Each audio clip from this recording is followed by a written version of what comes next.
C'est quoi qu'on te dit jamais sur la santé mentale d'un entrepreneur? En fait, on dit rien sur la santé mentale. Malheureusement, je pense qu'on est dans un monde où aujourd'hui, c'est une maladie c'est un syndrome que tu as quand tu fais des choses, parce que tu as une responsabilité, parce que tu as des obligations, parce que tu as des choses qui sont très très dures à gérer,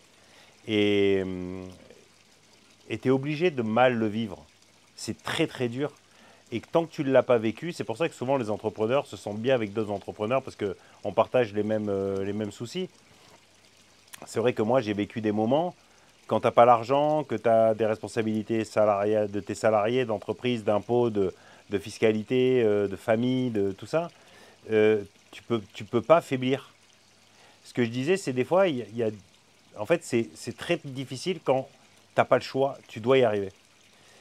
Des fois ça tourne, des fois ça va, et puis des fois ça va pas, et ton corps, au bout d'un moment, ben, il va plus suivre. Alors ça va déclencher plein de choses très difficiles. Sur la psychologie, ben, tu vas faire des pertes de mémoire, tu vas faire des crises d'angoisse de dingue, tu vas te retrouver dans des situations où limite des crises de panique. Tu te souviens plus, tu sais plus, et alors du coup ton cerveau il se met en off, et tu sais qu'il faut quand même gérer les problèmes, mais tu n'as plus le cerveau. Et là, tu vis des moments qui sont très très difficiles. Et c'est vrai que quand tu ne le vis pas, ça, ben c'est quasiment impossible à comprendre parce que c'est comme quelqu'un qui se sent mal ou qui est en dépression. Les gens autour, ils ont envie de dire, mais vas-y, ça va, arrête, c'est bon, tout va bien. Tu vois, qu'est-ce que tu m'emmerdes? Et c'est vrai qu'il y a toujours pire que toi, toujours pire que ce que tu vis. Tu peux pas avoir le monopole. C'est sûr qu'aujourd'hui, quand toi, tu as des problèmes de business, tu as quelqu'un qui a des problèmes de santé, il va éteindre tes arguments. Mais pour autant, les deux vivent des moments très difficiles. Alors oui, on va te dire, c'est toi qui l'as voulu. Mais tu veux une belle vie. Tu vois, tu vas tout faire pour avoir une belle vie. Donc quand tu as un peu de caractère pour y arriver, tu veux lancer des choses. Tu veux devenir quelqu'un, tu veux rendre fier les gens autour de toi, tu veux te rendre fier toi-même, déjà, c'est important. Et donc du coup, tu développes plein de choses avec une pression sociale, financière énorme. Et les humains, l'être humain est pas fait pour ça. Tu vois ce que je veux dire? Quand à l'époque, tu avais un métier, tu étais charpentier par exemple, et tu faisais du bois, tout le monde avait besoin de bois, donc toi, tu étais compétent là-dedans, tu faisais ton truc, et je suppose qu'à l'époque, tu avais des problèmes aussi liés à ce métier-là, qu'on ne pouvait pas comprendre. Et là, et c'est difficile. Mais la santé mentale devrait être, tu vois, on parlait de l'école tout à l'heure, pourquoi il y a plein de choses qu'on ne nous apprend pas. Ça devrait être appris. Vous inquiétez pas, c'est normal. Rien que de dire c'est normal, je pense que ça serait déjà quelque chose de positif. De dire c'est normal que tu vas en chier et personne ne te comprendra et il faudra quand même avancer parce que tout le monde comptera sur toi. C'est pas facile, hein. Est-ce que tu as déjà eu honte de réussir financièrement? En fait, je pense que c'est pas obligatoirement financier, hein. Je pense que la réussite, elle n'est pas obligatoirement financière, hein. Elle est aussi structurelle, elle est aussi de ce que tu arrives à générer, tout ça. Et c'est vrai que déjà par rapport à tes amis, tu prends déjà une différence, tu vois. Quand toi tu commences à faire de belles choses, tu as une maison un peu plus grande, une voiture un peu plus grande et un peu plus importante et tes moyens permettent de mieux. Donc quand tu les reçois, ben, tu les reçois dans des conditions plus importantes. Et c'est vrai que j'ai déjà vu chez certaines personnes un peu de... C'est même pas de la jalousie, mais c'est plus de l'énervement, je pense, tu vois. De dire... et donc toi, tu es là et tu es tellement fier de montrer ce que tu as fait parce que tu en as chié, tu vois, et donc tu as envie de le montrer. Et tu t'attends que les gens disent, putain, waouh, c'est incroyable ce que tu as fait. Et en fait, les gens, ils vont dire, mais moi aussi, le premier à juger, hein, tu vois, quand j'ai des gens qui arrivent, pendant très longtemps, et que moi je galérais, je me disais, putain, mais lui, ah, c'est un fils à papa, lui, il a de l'argent, lui, c'est plus facile parce que machin et tout. Je suis aussi tombé là-dedans. C'est parce que j'ai eu cette expérience de vie qui fait que maintenant, je comprends la difficulté pour en arriver là. Dans tous les cas, même si tu démarres avec des réussites ou avec de l'argent, c'est déjà très difficile. Donc oui, tu as honte par rapport à ta famille, tu as honte. Au début, tu es fier, et en fait, tu t'aperçois que le retour que les gens ils ont et le regard qu'ils ont, c'est pas celui que tu attends. Parce que tu peux pas attendre des gens qui soient fiers de toi s'ils ont rien.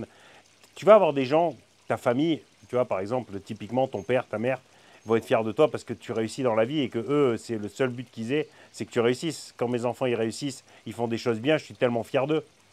Mais il faut que je leur apprenne aussi que ça doit être une fierté qu'ils doivent d'abord faire pour eux-mêmes. Parce que s'ils attendent de développer cette fierté pour d'autres personnes, ben, ils auront très rarement ça.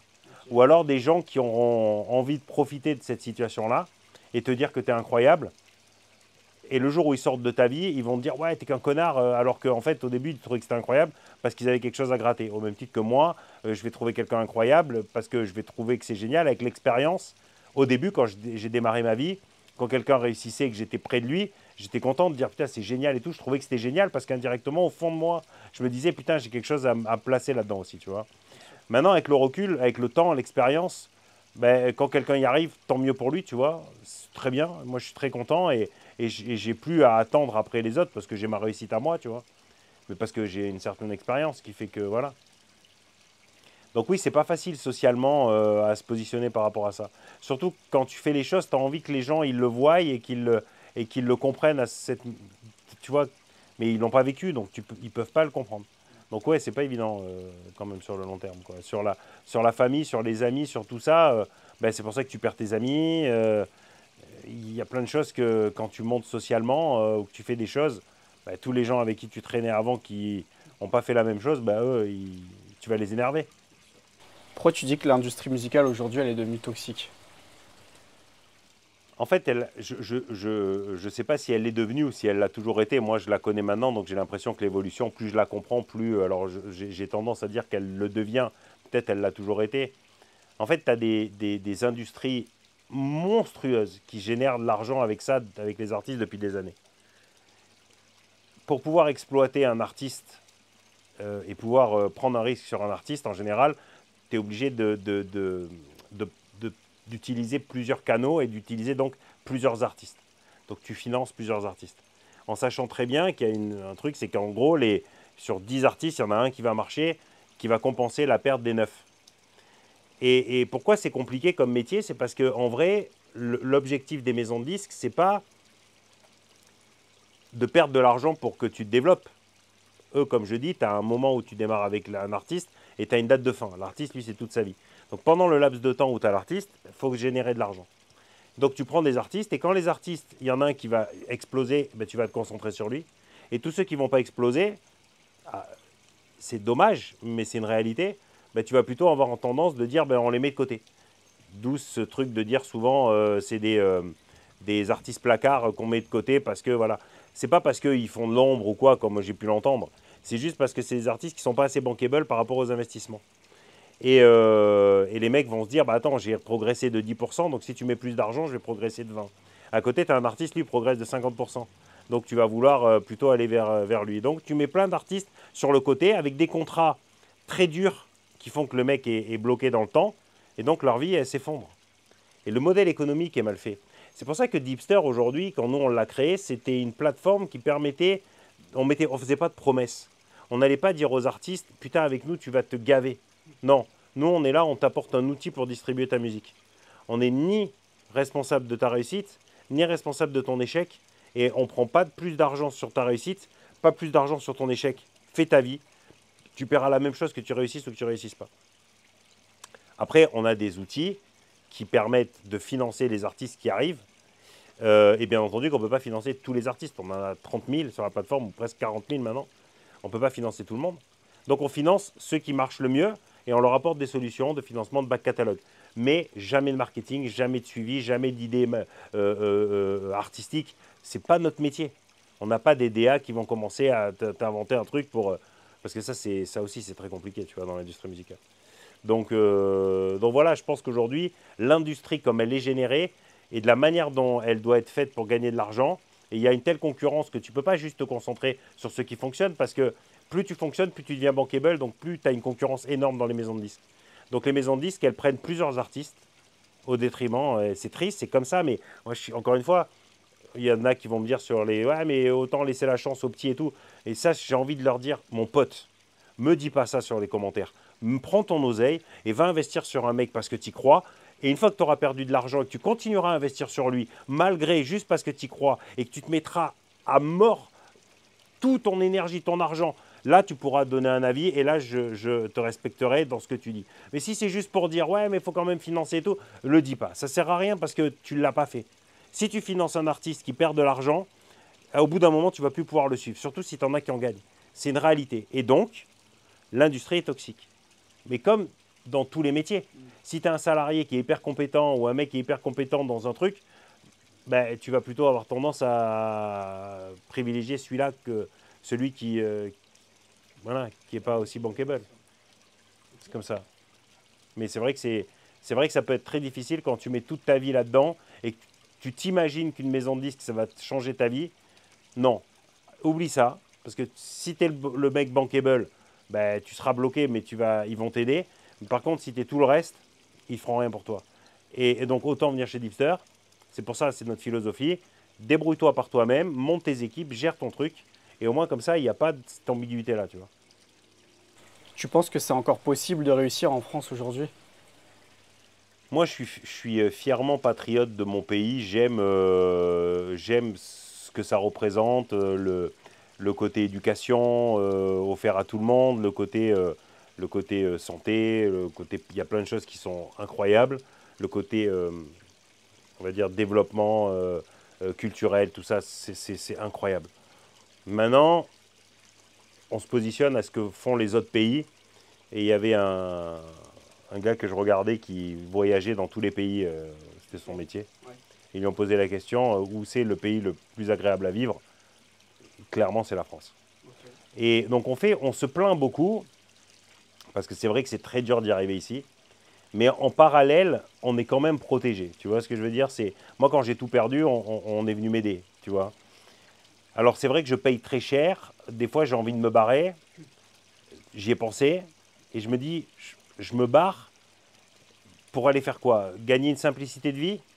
Faire quelque chose de différent ailleurs en pensant que ça va être mieux? Et si c'est pas mieux? Et si là-bas, quand je vais aller dans un autre pays, si je me plante, on m'aide pas? Et si aujourd'hui, j'ai des éléments qui font que ma vie peut être beaucoup plus dure là-bas? J'ai beaucoup réfléchi, je t'avoue. Hein. J'ai beaucoup réfléchi à tout ça. C'est vrai que c'est très dur fiscalement ce qu'on nous impose. La vraie question, c'est pas que ce soit dur fiscalement. La vraie question, c'est qu'on se pose tous la même question. Est-ce que tout ce qu'on fait comme effort, ça a un réel côté positif sur le développement du pays, tu vois? Si moi, aujourd'hui, je donnais 50% de ce que je gagnais, mais que, en effet, l'éducation, impeccable. La sécurité, impeccable. Le médical, impeccable. Il y aurait des médecins qui seraient contents de travailler ici. Il y aurait des spécialistes qui seraient contents de travailler ici. Moi, quand j'ai un problème d'oreille ou n'importe quoi, que je vais sur Doctolib, que je demande un rendez-vous avec un spécialiste, il me le donne dans 6 mois, et qu'en fait, c'est parce qu'aujourd'hui, tous les spécialistes en ont tellement marre, ils se barrent. Donc, moi, si je me disais, je donne beaucoup, mais par contre, j'ai énormément de retours, et les gens qui sont là sont aidés, les personnes âgées ont des retraites convenables, mais je te jure, moi, quand on entend des trucs des fois, je me dis, mais en fait, à quoi ça sert que moi, je donne autant, que je me batte autant, que je fasse autant d'efforts? Et en fait, j'ai l'impression que personne n'en bénéficie. Alors oui, ceux qui ont vraiment rien, on les aide dans ce pays, c'est très bien.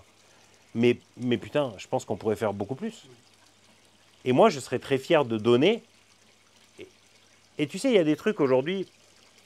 Moi, je ne suis pas le mec qui va dire, ouais, à l'Élysée, ils font un repas qui a coûté tant d'argent. Parce que on sait quand même qu'il y a une certaine qualité de la France à montrer auprès des autres pays, tu vois. Faut recevoir avec...